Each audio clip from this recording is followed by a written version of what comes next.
Welcome to another episode, everyone. Big U hit the Los Angeles County Jail and went to war immediately with many different sets. The Crip God, OG Rockhead from Santana Block, pulled up as well and had Big U's back. Man, check this out. He went through hell. I talk about the Los Angeles County Jail often. That's why I wanted to cover this. And I talk about its brutality, the Los Angeles County Jail. Sometimes people may think that I am overstating it or exaggerating, and I am absolutely not. You can also describe for you what goes down in that Los Angeles County Jail, and many people do not make it out. I got caught in 85, and I fought them cases for first I started in HOJJ, and then because they had me as a keep away from whack now. Then I ended up making it to 4800, and then 4800, like I said, was a Crip module. 4800 was like one of the hardest situations you will ever see as a human being. To me, 4800 was an experiment on ignorance. You know what I mean? I was 18 when I got there. My first weekend there, I'll never forget it. When you opened the door at 4800, I saw you here. You see a gust of wind, and it's a gust of wind, whoosh, and then all you hear is a bunch of men. It sounds like a insane asylum, and because everybody talking and hollering over the tier, and you just thinking to yourself like, damn, nigga, did I make it to hell? Because everything you thinking is like, when you look down the tier, you see shit throwing over the tier, and you see motherfuckers' hands out the bars, and then you thinking like, this is some real crazy shit. And then you 18 and you feel like you ready for it. And in my age, I felt like I wanted to go to 4800 because I felt that's where you had to go to prove yourself. Were you on Abel, Baker, Denver, or Charlie? I was on Abel. The only role I wasn't on is Charlie. Charlie. Yeah, when I first got to 4800, I come in 4800. I was on HOJ in Mainline. I got like 7 bags. And if you had to be in 40, I got like 7 weeks. Had like trash bag, net bag, with all kind of cigarettes, candies, Zuzus and Wham Whams. I had a mask and acquired while I was on the main line. So when I first get to 4800, they put me on Baker Road.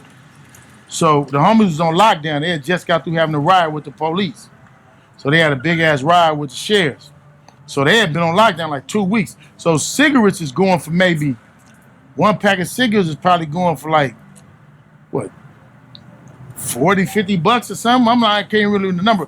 But one candy was going for $5. Who were the homies that greeted you when you got there?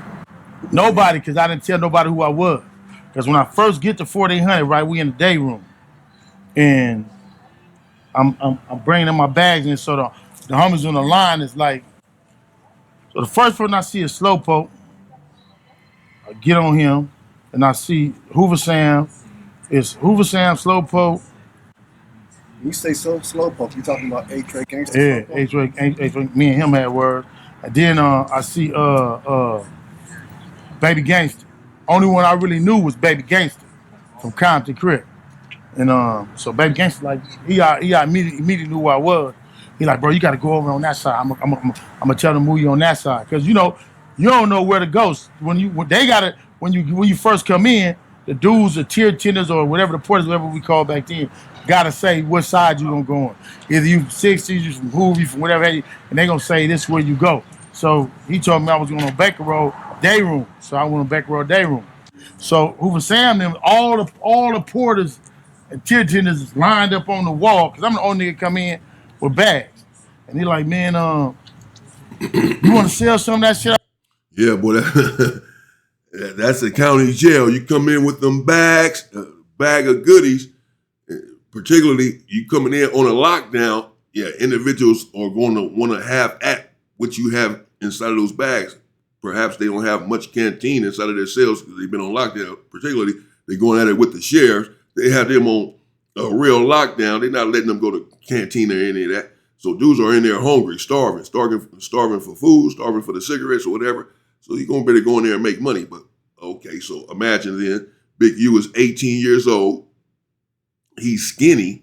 at that time. You can't imagine the Big U that we see right here. You got to imagine, we have footage, have pictures of him when he was that age. He was very small. He was still sort of tall, if you will. I believe he said he's 6'3", but he was skinny and 18 years old. And he says he wanted to go inside of the Crip module. He wanted to go to 4800. 4800 at the time was indeed the Crip module. And it was, like, as he said, one of the worst things you ever seen in your life. It was vicious, extremely vicious. It is not a place for the weak. It is not a place for the meek whatsoever. If you have to stay down for your grits, or you just gonna be dog food, you in trouble. You're not even gonna make it out. I mean, they had some real hitters up in there. But now, Big U, he ends up squabbling with 3 and 4 people at one time. He asked for this. He went to a tank with some individuals in there, about 14, 15 individuals, apparently from oppositional hoods. And he said, when we take the chains off, finna squabble with y'all. Now, Rockhead's finna pop up in a minute on his interview. Rockhead from Santana Block. He about to surprise Big U. They're about to reminisce about what went on in 4800. Check this out. Check out Rockhead. When he pulls up, he's like the Crip god. Rockhead from Santana Block. When he pulls up to 4800, he pulls up to the Crip module. Everyone bows down. Everyone. He got some hard hitters up in there. All of these individuals bow down to Rockhead. And watch this. I said, nah, man, hold on. I'm gonna gotta find him. I'm like, but I'm listening. I can hear the homies down the tier. I hear Whack Voice. I hear F-Bone. I hear Lil Looney. I'm listening. I hear Key Rock. I can hear niggas exchanging because, niggas talking over the tier. And I hear Big Cat way down the thing. I hear Mad. So I'm listening to all the homies. So then I'm like, man, send this kite down there. I send a kite to Whack. I send one to Key Rock, and I send it. And I'm like, don't tell nobody I'm here. And Whack like, cuz that's you with all the bags. And I'm like, he sent it back, and he like, tell this nigga Key Rock, get on the chair. John T, you better send me a bag, cuz. I'm like, so I don't even answer Key Rock ass. He don't say Big U, but he say him a real name though. So I'm bagging shit up, sending them niggas bag. And Whack like, nigga, don't sell nobody nothing, don't get them tear to shit. I'm gonna run all that shit. I'm like, all right, cuz, whatever. Ooh. So I'm sitting in the homies' bags. So while I'm sitting in the homies' bags, I'm in there with a bunch of niggas from different sets. And so Cudham is in there. We in there, but I don't know the prison rules. So a lot of dudes have been to prison, so I'm new as my first time, being locked up. So I'm looking at, my mentality ain't prison yet. You know what I mean?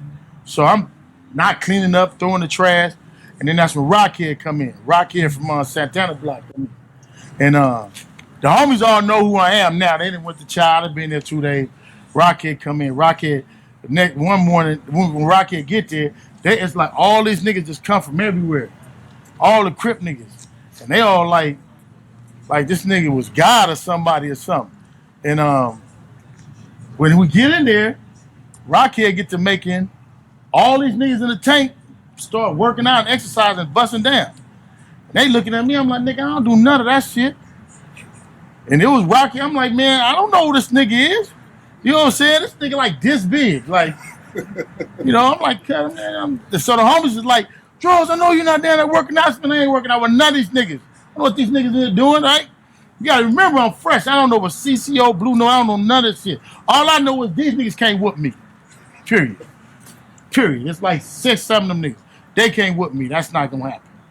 You know what I'm saying? So I'm throwing shit, throwing trash. Rockhead trying to talk to him. I'm like, man, I'm ignorant. I'm fresh home. All I know is squabbling.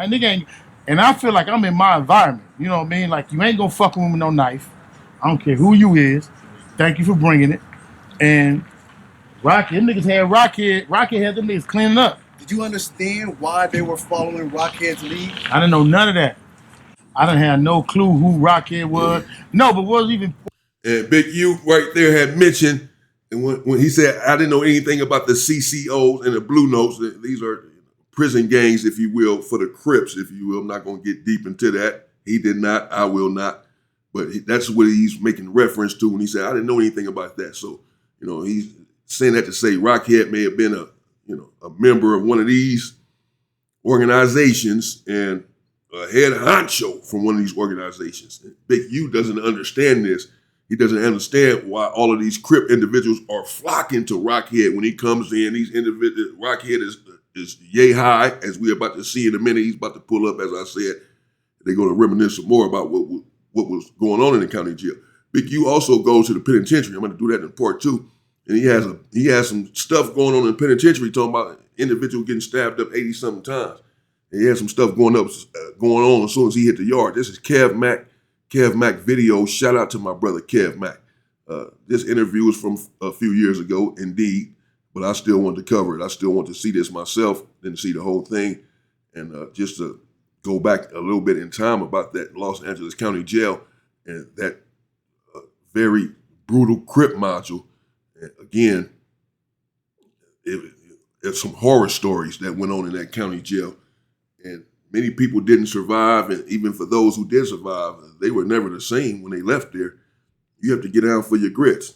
That's why these dudes going 50-50. What was even funny to that was all of the other niggas who was supposed to be somebody, like all the tier tender niggas, who was the niggas that was free to walk around the jail and move around. When he came, it was like them niggas all went down a notch. So I'm just looking at like who this nigga is. Like, who is this nigga? Like, but then he was giving them niggas instructions.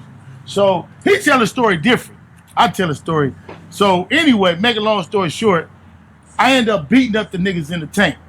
He left and went, cause he was the only nigga that was coming to get out. I'm like, damn nigga, I need to get out on this motherfucking tier 2. But they came and got him one day, and me and the niggas that was in the tank got into it over some shit. I don't even know. I probably was, knowing me, I was doing some stupid shit. I don't know, telling the truth, because I was like just like that. And when he came, they went and got him, but I was beating up like 3 niggas in the tank. I'm beating these niggas up. And then he come, they all talking, and whacking like, nigga, y'all niggas don't talk to my own boy. Ooh, and whacking like, what's that? And I said, man, nothing. I got these niggas sitting on the toilet. And I just had them niggas sitting in the back of the, madam, I made them all sit in the back of the day room. You know how you got to sit in the corner where the table, you know how the tables is? I made them niggas all sit in the back. I beat all them niggas up. Rockhead like, man, that ain't how we do it. Crip, ooh, I said, man, yeah, whatever. Was there anything about the structure that was given that you used later on to apply? At that time, it wasn't no, at that time, like I said, I was 18. I was fresh in there. I had like 6 murders, or I don't know how many murders. I had so many cases, I wouldn't really, you know, your mind, your mentality was like, I'm knowing I'm going to the pen. I ain't finna listen to nobody but my homeboys. I mean, I had heard about the different prison gangs, but I didn't know who Rockhead was to that. You gave me about 5 names, right? And I always say the names always determine the character of the individual that's given, right? So what name that was given inside 4800 that the best apply to you? Motor Mouse. I mean, the question you asking, because when Motor Mouse came down from the pen, I'd already been rolling. I knew prison. I knew the county jail, so I was already laced. So when Mouse came down, Mouse was the one who was like, bro, that shit over with. Mouse was like, it's over with. He was like, man, these niggas got your name on the list. They gonna try to, recruit you and all this. Like, it was Motor Mouse to me about as far as prison gang. Explain to us who Motor Mouth is, and explain to us when he said it's over with. What does that mean? Yeah. So Motor Mouse came down about, I went in like 85, 86. Motor Mouse might have came like right before I came home, like 87. Motor Mouse? I thought it was Motor Mouth. You keep saying Motor Mouse, though. Can't remember exactly when he came down. But Mouse was the man in the CCO. And when he came down, we was all in the cell. He was like, man, he wanted to holler at me. But he was already, hollering at all the different dudes. It was whatever they. And when Big U says that, they told him that they have his name on the list, that they're going to try to recruit him. He's again referring to the CCOs or the Blue Notes, and that one of these prison gangs are going to try to recruit him. As he said, he had 6 murders or so. He already knew that he was headed to prison. That's why he was in the LA County Jail with a I don't care attitude, wanting to go to 4800, wanting to prove himself, wanting to put himself on the map. 18 years old, start making a name for himself behind those bars, knowing that he's headed to prison. And so he had a nonchalant attitude. But that changed at some point. Whatever their thing was, that was like their thing going. And I guess 4800 was like the recruiting ground for what was going on, like starting dudes off. I don't know. You got to remember, I'm a young nigga then. I don't know like none of them the hierarchy. I can only tell you from somebody who's on the outside. I was nowhere in the ranks, nowhere. I just was the young nigga who was just, you know what I mean. And they already, I guess in '87 they was in '87 it was probably on the decline. I do not know. I cannot address that. But when Mouse came down, Mouse was like, nah, none of my little homies doing that. Was it necessary For what? to CCO, Blue Note, Blue Magic? No, Blue well, I'm gonna Machine? be honest with you. When I got to the pen, I didn't go see. I got out in '87. So from 1987 all the way to '91 is when I actually got to the pen, and then that's when I actually got to the pen is when I actually experienced CCO, Blue Notes, and all that. So it was a span between there. So I wasn't a kid when I actually got to the pen. When I actually got to the pen, I was already structured through the Nation of Islam. So by the time I got to the pen, I had already knew structure. I'd already been reading. I'd already been studying. My first time getting a book to really change me was reading Malcolm X autobiography. And then from there, me and Lil Fee used to always send me books to read and go read this book, read that. And me and Loke used to talk on the phone all the time. So mentally, as far as being structured and growing into manhood, I was already there. You know, but when I got to the pen though, like I said, man, I'll be honest with you, I feel like there was a need for CCO, Blue Notes, and all that. I feel like knowing as a youngster and knowing what it was, we would have never had a place in prison had the CCOs in the Blue, had that never came. It wouldn't have never been able to, we'd have never been safe in there. Would Mercurial best describe that? Mercurial is like somebody who's unpredictable, changeable, kind of got moods, but at the same time, they lively, quick, and clever. Would that best describe CCO or some of the things that you witnessed in 4800? Well, nah, 4800 was sick. I wouldn't even put CCOs with 4800. I would say 4800 in itself was a whole different sickness. Because them niggas wasn't moving right in 4800. What I was seeing from some of the dudes who was coming down was, because my feeling towards a lot of niggas who was coming down from the pen was they was really just coming down to feed on the young niggas who was just coming to jail. Like, it was a lot of niggas raping niggas. It was a lot of niggas. They was either recruiting niggas, raping niggas, and doing shit like that. 4800 wasn't cool to me. So was no structure in 48. No, there's no structure in 4800. There's never been real structure in the county jail. It's not the same. It's extremely wild, extremely violent, partly because of the lack of structure. Everyone could nearly do what they want to do. You have individuals there, you have shot callers there, you have individuals that run the miles, you have individuals that run the entire county jail. But there are so many people in and out, people going home, people transferring to prison, what have you, people transferring to another part of the county jail, and new people being arrested every day by the thousands and coming into the county jail, that there's no structure. As soon as you try to implement some sort of structure, there's a whole new group of people there. Whereas in the penitentiary, people are there for a lifetime. You got the same people in the yard for the past 20 years. In the county jail, it flips constantly. The dorms, the modules, they constantly flip, so it's hard to implement any sort of real structure. And when you don't have structure or individuals really adhering to any tenets or hierarchy, then you're going to have complete mayhem. And that's what it is. It's complete mayhem oftentimes in that county jail. And if you do not stay down, if you do not know what you're doing, you're going to be in a world of trouble, at least at that time. But even now, it's still rather dangerous. It wasn't no structure in 40, and it couldn't have been. It would have been hard to be structured in 4800 because too many people was coming and going. It wasn't like you was guaranteed to be there for 5 years, 6 years. You don't know. Your case can get dropped tomorrow, and you didn't establish what it's gonna look like in your car, right. And then you gone. You know what I mean? And your car gonna fall apart. Soon as certain people leave, certain people come. You got homies that you gotta remember, You got homies who was crackheads on the streets, really going through crack issues, who done been sober now 2-3 years and finally getting their right mind back. But then you got a young nigga like me who coming in there who ain't never been high, who ain't never been on no drugs.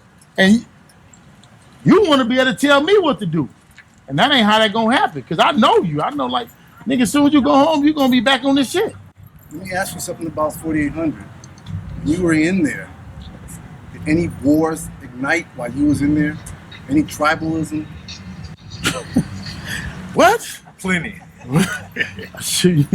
I mean, look, I'd be remiss to tell you, it was so many of them. It was us and everybody, and them and everybody. It was us. I mean, you know, I think the most famous one everybody talk about is when the police orchestrated a fight between us and Detroit gangsters. Yeah. When they orchestrated a fight between them and the A-Trade gangsters. The police orchestrated this fight. The police set it up.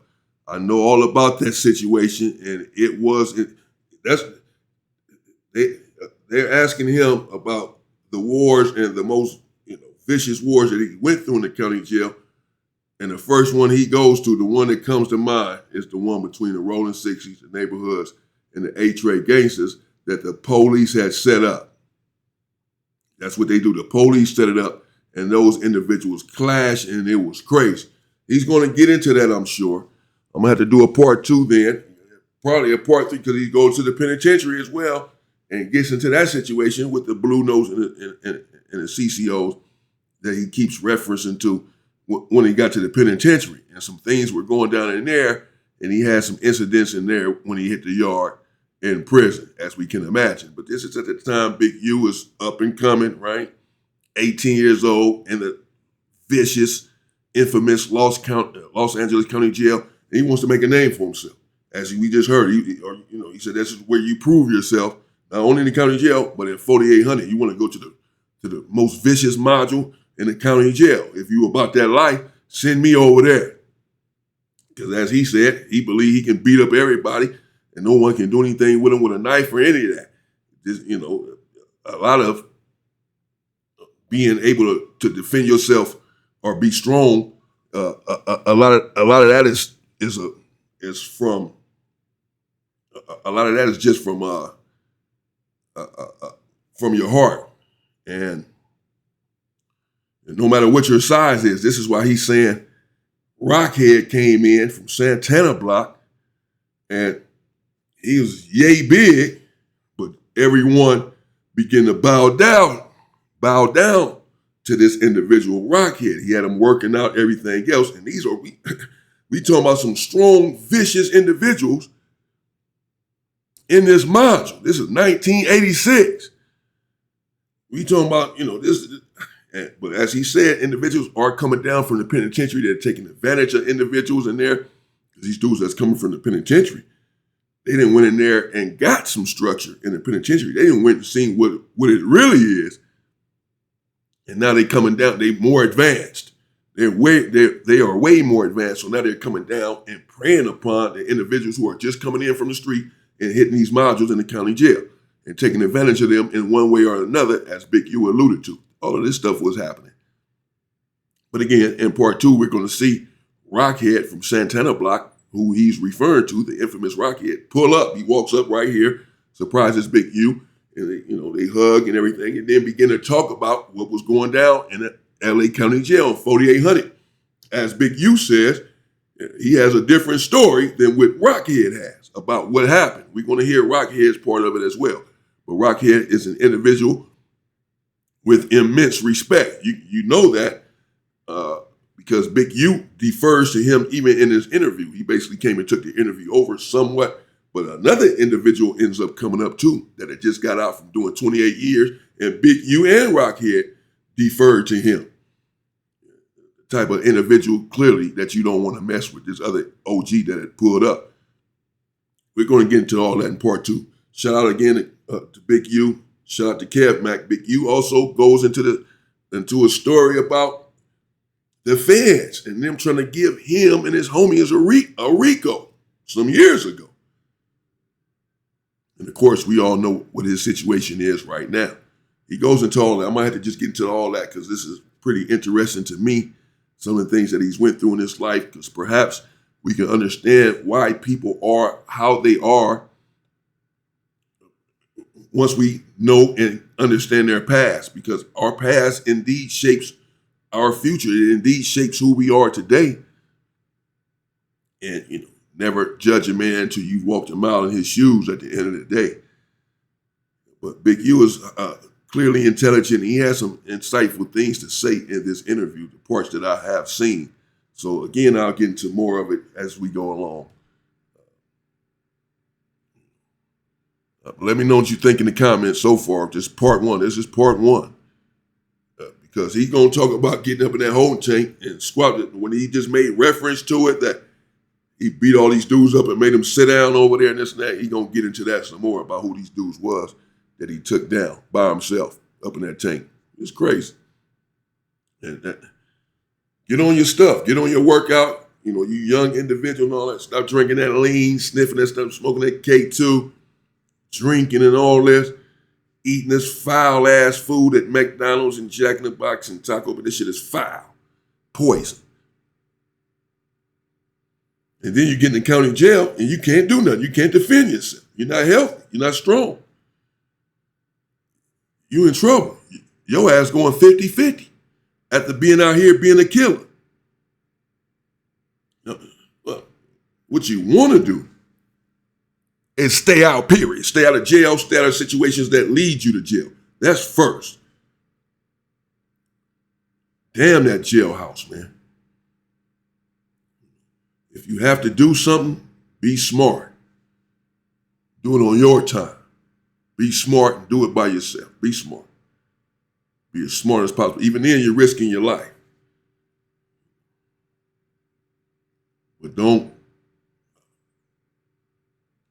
just do everything that you can to refrain from a situation that can lead you in a situation like that. Stay safe and stay free, people.